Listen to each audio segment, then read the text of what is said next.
বিগত বেশ কয়েক বছর ধরে বাংলা সিনেমাকে বাঁচিয়ে রাখার জন্য ভালো ভালো সিনেমা প্রযোজন করছেন এবং আমি ওনাকে শুভেচ্ছা জানাচ্ছি এটার জন্য এবং অভিনন্দন জানাচ্ছি যে আগামী দিনেও যেন উনি এইভাবেই সিনেমা বানাতে থাকুন।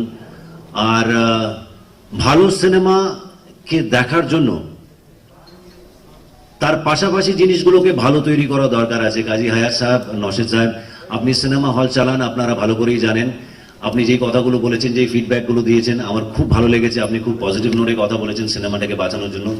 আমার মনে হয় পাশাপাশি সিনেমা হল যদি কোনো বন্ধ হয়ে যায়, ভয় পাওয়ার কিছু নেই, আতঙ্কিত হওয়ার কিছু নেই। সেই সিনেমা হলকে যদি আপনি রেনোভেট করে ভালো করে আবার সেম জায়গায় সিনেমা হলটাকে নিয়ে আসেন, আপনি দেখবেন ব্যবসা, মানুষের সিনেমা হলে যাওয়াটা বাড়বে, কমবে না। কারণ সিনেমা এমন একটা প্রফেশন, এমন একটা জায়গা, এমন একটা বিনোদনের জায়গা যেটা রিলিজনের পরে আসে বাংলাদেশ এবং ভারতে দুটো জায়গায়।